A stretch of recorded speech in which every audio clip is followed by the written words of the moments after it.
Hello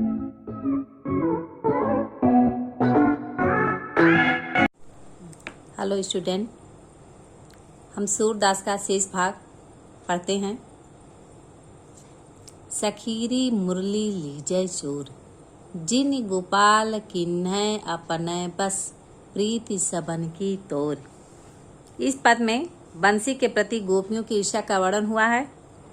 इसमें वार्तालाप करती हुई गोपियाँ जो हैं एक दूसरे से कहती हैं, एक सखी जो दूसरे से कहती है कि मुरली लीजय चोर, हे सखी, हम इस मुरली को, इस बंसी को ही चुरा लें, हमें इस बंसी को चुरा लेना चाहिए। जिन गोपाल किन्हे अपने बस, इस मुरली ने गोपाल को, श्री कृष्ण को अपने बस में कर लिया है, अपने प्रेम संबंध में बांध लिया है। प्रीति सबन की तोर, कहती हैं इस बंसी ने कृष्ण को अपने बस में कर लिया है, अपने प्रेम संबंध में, अपने अधिकार में कर लिया है। छिन एक घर भीतर निसी बासर, कहती है कि यह मुरली कृष्ण को इतनी प्यारी है कि वह एक घर भीतर छिन एक क्षण भी वह अपने से दूर नहीं रखते हैं। वे रात दिन अपने पास ही रखते हैं। निसी बासर धरत न कबहू छोर, वह कभी छोर कबहू छोर, उसे कभी अलग नहीं करते हैं, रात दिन अपने पास ही रखते हैं। कबहू कर, कभी हाथों में रखते हैं, कबहू अधरन, कभी अधर पर लगाते हैं, कभी अपने होठों पर लगाते हैं। कटि कबहू खोशत जोर, और कभी वे इस बंसी को अपने कमर में रखते हैं, कमर में खोसते हैं।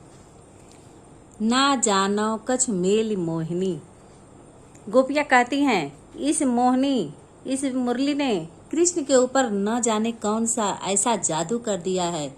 राखे अंग अंग भोर, इसने एक एक अंग को भुलावे में डाल रखा है, श्री कृष्ण को अपने बस में कर लिया है। सूरदास प्रभु कौमन सजनी, कवि सूरदास जी कहते हैं कि आपस में कहते हैं कि हे सखी, इस बंसी ने श्री कृष्ण का मन प्रेम की डोरी से बांध रखा है। सूरदास प्रभु कौमन सजनी, बधु राग की डोर। कवि सूरदास जी कहते हैं कि प्रभु का मन बंसी रूपी सजनी में हो गया है, बंधु राग की डोर। वे उस बंसी के प्रेम रूपी डोरी धागे में बंध गए हैं। यहाँ रूपक अलंकार है। आगे हम देखते हैं श्रृंगार रस है। आगे हम देखते हैं उधव महि ब्रज बिसरत नाही।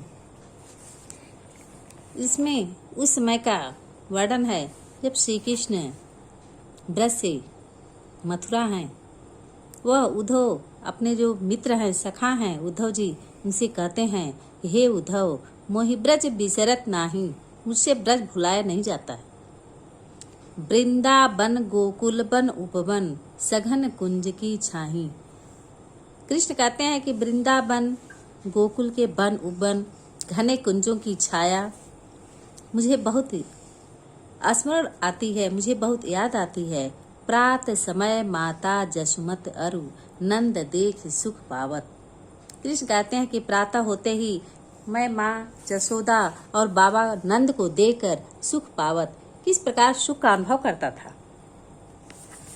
माखन रोटी दह्यो सजायो, अतिहित साथ खवावत।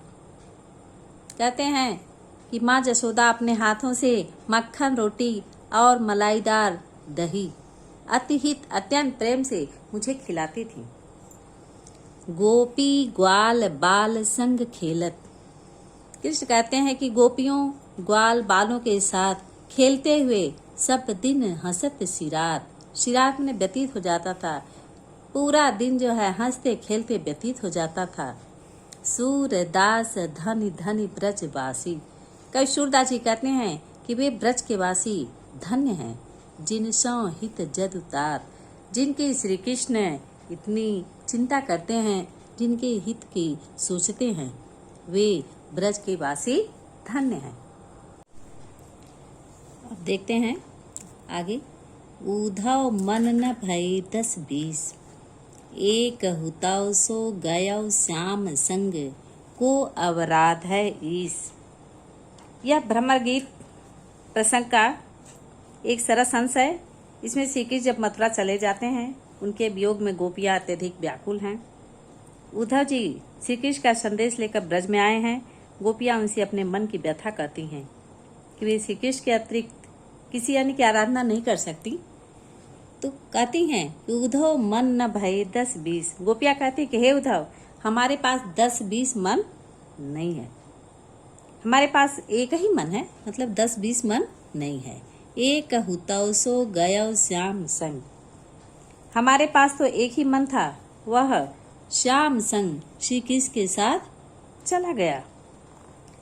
को अवराध है ईस, हम किस मन से तुम्हारे निर्गुण ब्रह्म की आराधना करें। को अवराध है ईस, हम किस मन से तुम्हारे निर्गुण ब्रह्म की आराधना करें। इंद्री शिथिल भई केशव बिन, वह गोपियां कहती हैं कि श्री कृष्ण के बिना हमारी इंद्रियां शिथिल हो गई हैं। केशव बिन, कृष्ण के बिना हमारी इंद्रियां शिथिल हो गई हैं।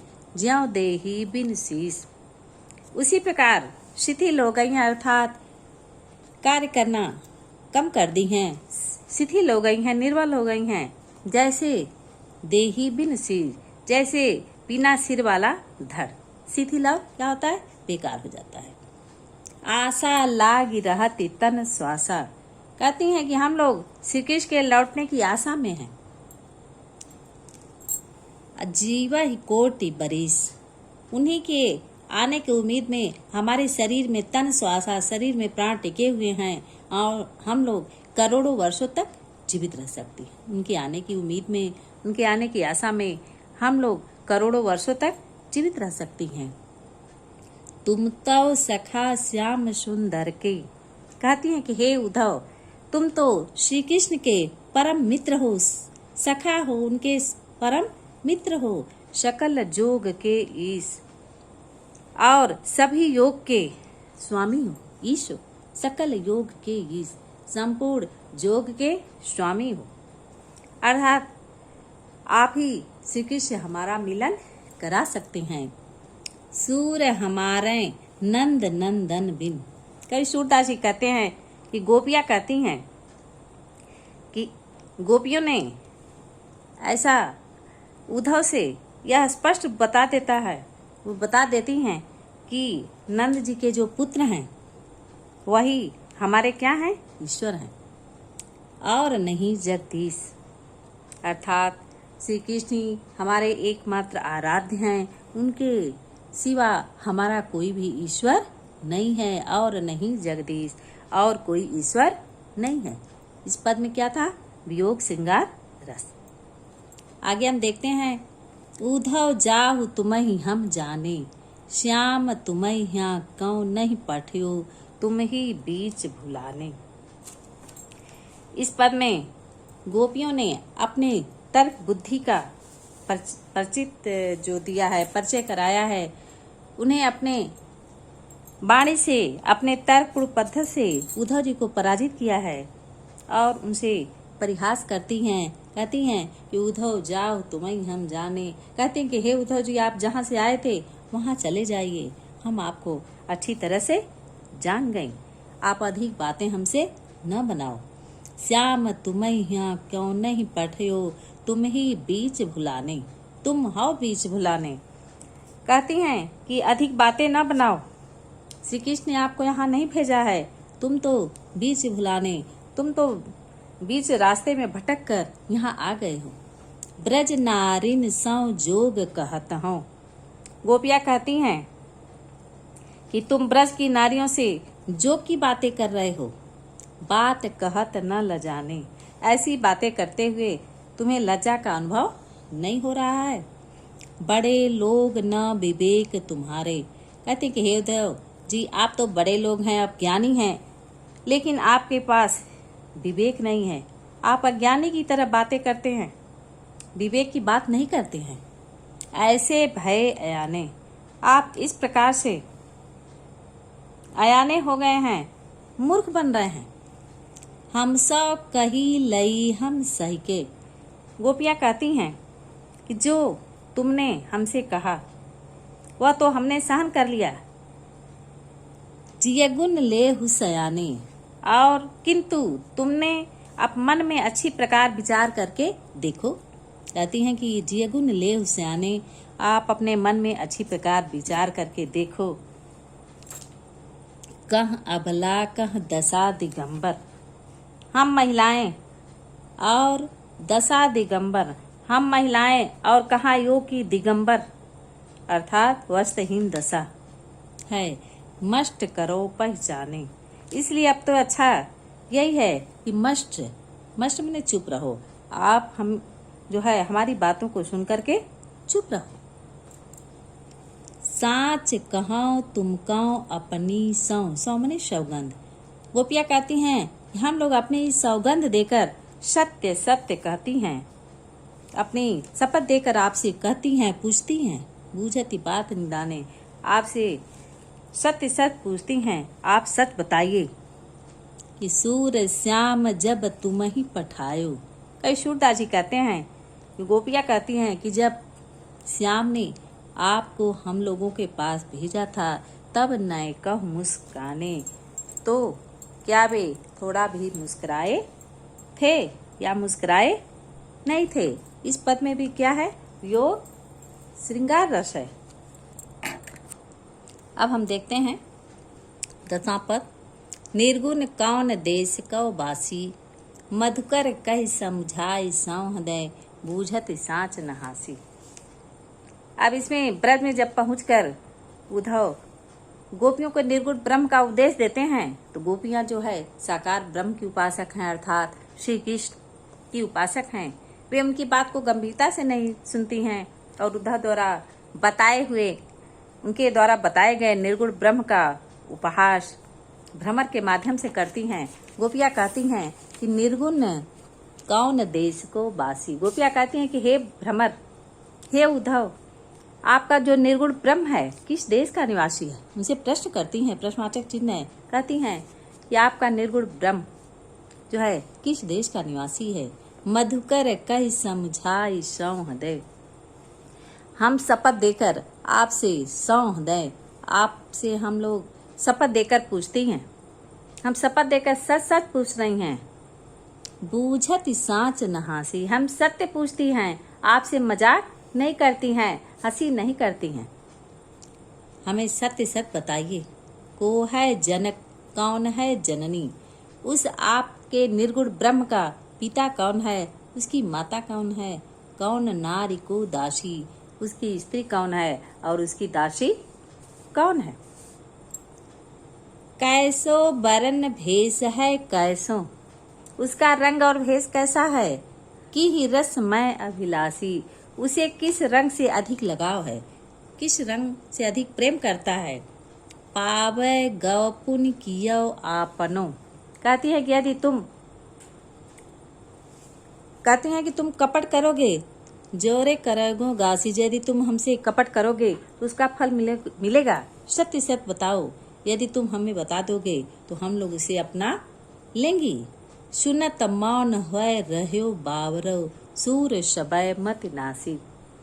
इस प्रकार गोपियों के कई सूरदास जी कहते हैं कि गोपियों के ऐसे तर्कपूर्ण प्रश्न को सुनकर, गोपियों के तर्कपूर्ण विचार को सुनकर, उनकी बातों को सुनकर सूर शबय मत नासी, जो उद्धव जी रहते हैं किंग कर्तव्य विमूढ़ हो जाते हैं। उनका जो विवेक है क्या होता है, समाप्त हो जाता है। इसमें भी क्या है, वियोग श्रृंगार रस है। आगे हम देखते हैं। संदेशौ देवकी सौ कहियो, हाँ तो धाई तिहारे सुत की, मया करत ही रहियो। इसमें जो है गोपियां जो है संदेशौ देवकी सौ कहियो, इसमें जो है संदेशौ देवकी सौ कहियो, जो माँ जशोदा हैं देवकी के पास संदेश भिजवाती हैं। कहती हैं उनकी यशोदा जो है स्नेह की साक्षात प्रतिमा है। यशोदा के दुखी हृदय की पुकार जो है व्यक्त हुई है। उनका पुत्र श्री कृष्ण देवकी के पास मथुरा जब चला जाता है मथुरा श्री कृष्ण जो है चले जाते हैं, तो यशोदा ने उद्धव से माँ देवकी के पास संदेश भेजा है। कहती हैं कि संदेशो देवकी सो कहियो। कहती हैं कि हे उद्धव, तुम मेरा संदेश देवकी से कहना। यशोदा जो है उद्धव से कहती हैं कि हे उद्धव, तुम मेरा संदेश देवकी से कहना। हाँ तो धाई तिहारे सुत की मया करत ही रहियो। उनसे कहना कि मैं तुम्हारे पुत्र की धाय माँ हूँ, पालन पोषण करने वाली माता हूँ, अतः मुझ पर कृपा करती रहना। यद्यपि टेव तुम जानती उनकी, यद्यपि तुम उनकी जिद को जानती हो, श्री कृष्ण की आदत को जानती हो, तब मोहि कही भाए, तब भी मैं तुम्हें बताती हूँ। मोहि कही आवे, तुम्हें मैं बताती हूँ, उसे मैं समझाती हूँ। प्रातः होत मेरे लाल लड़ाते, प्रातः काल होते ही मेरे लाडले श्री कृष्ण को, मेरे प्यारे श्री कृष्ण को माखन रोटी भावे। मक्खन और रोटी खाना अच्छा लगता है। तेल उबटनो अरु तातव जल, तेल उपटन और गर्म जल देखकर ताहि देख भज जाते, वह भाग जाता है, स्नान नहीं करता है। मक्खन रोटी से अच्छा लगता है। तेल उपटन तेल और गर्म पानी को देकर श्री कृष्ण क्या करता है, भाग जाता है। जोई जोई मांगत सोई सोई देती, वह जो जो मांगता है वह उसे मैं देती हूँ। क्रम करी के नहाते, इस प्रकार वह क्रमशः क्या करता है, स्नान करता है। सूर पथिक सुन मोहि रैन दिम। कई सूरदास जी कहते हैं कि हे पथिक, सूरदास जी कहते हैं यशोदा को दिन रात उनकी कृष्ण की चिंता सताती है। बढ़ो रहत और सोच, उनके हृदय में श्री कृष्ण की चिंता रहती है, दुख रहता है कि मेरा श्री कृष्ण कैसे रहता होगा। मेरो अलग लड़ाई तो मोहन वह है करत संकोच। माँ यशोदा सोचती हैं मेरा प्यारा श्री कृष्ण, मेरा लाडला मोहन माँ देवकी से अपने मन की बात जो है नहीं करता होगा, संकोच करता होगा। इसमें कौन सा रस हो गया, वात्सल्य रस है। Thank you.